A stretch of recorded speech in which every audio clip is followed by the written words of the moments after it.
Hey guys. So Jillian, she slides in at the last second. I do. That's my thing. It's the first time in a long time that I've actually been recording and doing podcasts and stuff. And weirdly enough, today, like I actually moved another podcast so I could come on this live stream. It's like I'm popular again. You have never not been popular. Oh, no, not true. In high school, I was not popular. Well, that's because you were the nerdy kid. So true. True words have never been spoken. No, I love it. And yeah, as you slid in here, I do admit that it sounds like you were in the kitchen, like throwing pots and pans around, trying to figure out what's going on. I needed water. I'm dying. You got to stay hydrated during live streams. Totally, and even more so in Puerto Rico as you live the life in paradise. I do. But so yes. Why? Like, wow. Why'd you get like pick up and like change all of life? Oh, well, okay. So the thing was, my friend Jeff, who's I invest in real estate with him. We have a company called Last Life Ever together. He was a lawyer himself. He went to Puerto Rico for like a vacation, and he said, "I think you should move to Puerto Rico." And I thought, that is the dumbest idea I've ever heard. Not a lot of people know this, but I actually went to high school in Puerto Rico. And when I left for college, I was like, I'm never going to that place again. It sucks. And, because not to get too weird, but like, it's not a white girl going to high school in San Juan, Puerto Rico isn't the easiest thing to do. And so I was like, no, I'm never going back there.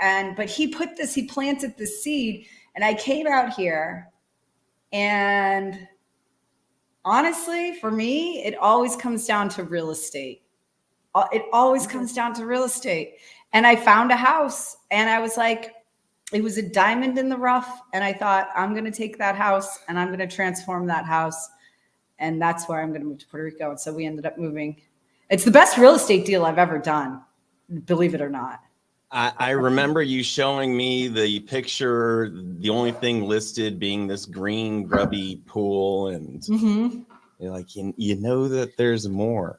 I did. I was like Inspector Clouseau. I was taking Google. I was going on Google Earth and trying to Google Earth the house to see like where it was in relation to things. And like, it didn't even show this house has an ocean view. The ad didn't even show that it had an ocean view. So I was like trying to figure out the whole thing before I even got to look at the house, because the agent wouldn't get back to me. That's something for all of you to know out there in real estate world, is like, never take the first no. You gotta have at least 3 no's before. That's true in life. That's true in real estate. Never take the first no. True with investors. A no is just, a no is just amazing. Yeah. Well, here's the thing about investors, right? Like, I stand by my statement about no is not a final answer all the time. I do stand by that. But the thing about investors is what I find is it's also important to get in good investors, right? Like those investors who are going to continue to be supportive of you and your dream and your vision and your investment opportunity throughout the process. Now, the only way they can do that, though, is if you're honest with them up front.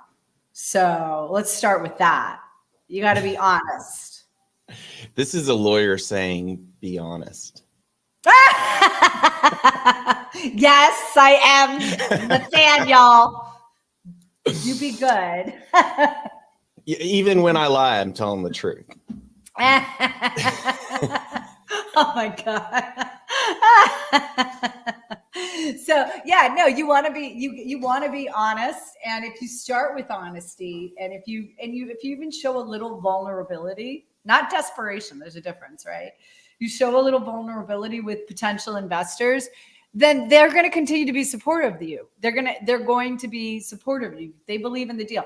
Now, if somebody says this just isn't right for me right now, take that as them being honest with you, but continue to follow up with them. It's funny because I'm friends with this insurance agent who's constantly tried to sell me life insurance. And I will Well, that's why constantly you say, should get variable universal life. right. So he'll tell me, he'll be like, oh, do you want this life insurance? Do you want this life insurance? And I'll say to him, not right now. It's not. But don't you care about your family? Said like, do you sell life insurance, Nate? You sound really good at this. I actually used to. When my first job out of law school was working for an annuity wholesale company. I had my group of sales reps and I was teaching sales strategies and marketing strategies. And that was actually my secret of what I did when I started being an attorney. I used the exact same concepts of, hey, let's teach you to sell more. Let's teach you to get more investors. Sure. And that's how I built my entire book. Yeah. Yeah. I mean, and that's the thing, like, no is not no forever. No is no for now. Right. Like, and that's what you have to think about with investors. No is no for now, because the thing is, like, despite me telling all of you out there to be honest with your investment, and I mean that, and I'm really, really mean that, investors aren't always honest with you, right? Like, they just might not have the money right then and there, but they're not going to tell you that. You know, people get weird. And I go with, if they say no, they just need more information. You don't get the final no until Right. they've hung up on you. Right. That's a bad sign, right? But yeah, I've done that before. I've hung up on people. If I'm being honest. Good old stockbroker days, just pounding on the phone. No just means, well, provide a little more. Yeah. I mean, one of my favorite stories is when I used to work in a real estate brokerage, like an apartment. It was an apartment brokerage, and I didn't do apartment brokerage. We actually did condo conversion. So, like, it was weird. We were in an apartment brokerage, but our section of the office / company, we did development. We were developers. And so we bought apartment buildings and developed them into condos. It was a great job. It was great when it was good, right? Like, this is like, we're talking 2004, 2005. Oh, that was a jam. I was living in San Diego at that time too. Yeah, and it feels very familiar right now, right? Because then what did we see happen? Interest rates started going up. Everyone was complaining. No one could buy a house. It's like, I know for, especially for Gen Xers or younger millennials, this feels very dystopian right now, but this happened before. We lived this before, maybe not to this extreme, but it was bad before. I remember getting out of law school not being able to afford a house. I gotta say this loud and clear. Besides the fact I'm thinking about moving to Temecula, by the way, we'll talk about that later. But I do want to say, like, really loud, like, you know, what we're seeing a lot in over here at Crowdfunding Lawyers is it's tougher to find the accredited investors, the high net worth investors. They've been stuck in deals. They're trying to figure out what their next move. They're getting capital calls. Yeah. When you bring up the millennials and the zennials through Regulation CF, which was really not usable whatsoever when you were practicing law. Yeah.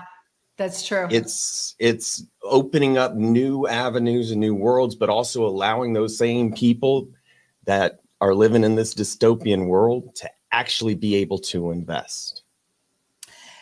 Yeah, absolutely. And the thing is, like, it's so funny because my 13-year-old is taking a financial literacy course right now, believe it or not. And he had to ask us he had to sit down and like interview me about money and like how do we save money and how do we spend money and how do we plan for emergencies. And it was like I was a little taken. I have to be honest, despite the fact that I love the fact he was asking me these questions, I was also a little taken aback. Like, how do you tell your kid how much money do you have when their world is like, oh my God, I have $100, and you tell them like, well, our emergency fund is $50,000. Like, how do they wrap their head around that, right? So, but I said to him, this is valuable advice for him, for you and me. It's valuable for the audience, which is like when I was in law school and I had not a dime, I was working and just saving as much money as I could, or just like trying to survive really. And my real estate, it wasn't property law, but it was like a real estate law, like how to actually get into real estate class. The woman who taught that class stopped class one day and said to all of us, I'm going to give you some advice. Whether you're a poor law student now or you're a wealthy lawyer later, this is advice you should always live by. And that is, you pay yourself first. And I think the younger generation who's struggling right now, and even people our age who are struggling right now, they've lost sight of that. They've lost that. Pay yourself first, which is that you take that little bit of money, that tiny, tiny bit of money, whatever it is, 10%, 5% of your take home pay, you put it away. You don't even look at it. You don't see it. You don't touch it. It doesn't exist as far as you're concerned, and you save it. And if you start doing that, that's when you're going to start being able to, you're going to be like, oh, now I can invest. Now I can go into these crowdfunding deals. I can get into these real estate deals. But, and I'm talking a lot, so I'll come up for air in about 2 seconds. I do want to say this though. For those of you out there who are saying like, there's no accredited investors, they're all tied up, they're getting capital calls and stuff like that.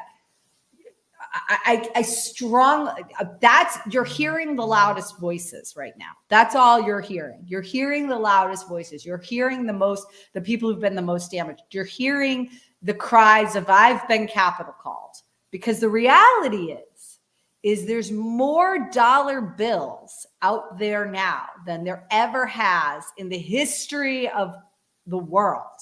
There's never been more cash out in the economy than there is right now. So you just got to find it. There's still 29 million accredited investors out there.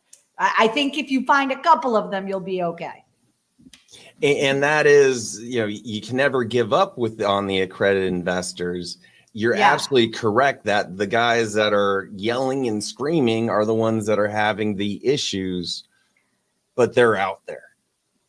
And, from the standpoint of finding them. Yeah. How do you find them nowadays? It's the strategies have changed a little bit over the last decade or so. Well, okay. So first and foremost, one thing that I always hated, and everything comes back to, the roosters come back to roost. What is the saying? I don't know. It doesn't matter. The point is I keep saying there's 1,000 ways to skin a cat, and then now I'm feeling like absolutely horrible about that. I know that's not very nice, right? But the saying don't skin a cat.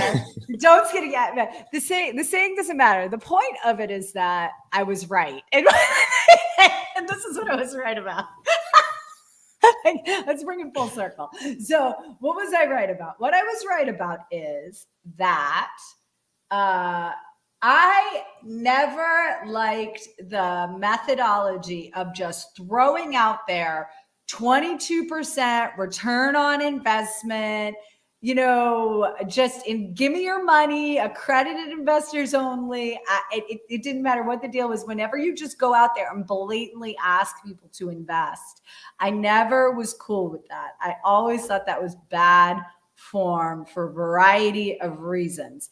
And under promise, over deliver. Yeah, under promise, over deliver. Number one, and number two, build up some trust first. And it's so funny because a month or two ago, I got an email from one of these people who does advertising in this manner.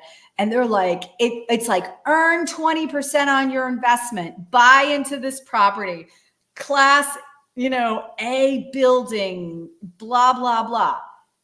Didn't even say where the property was. Like no indication whatsoever of where the property was.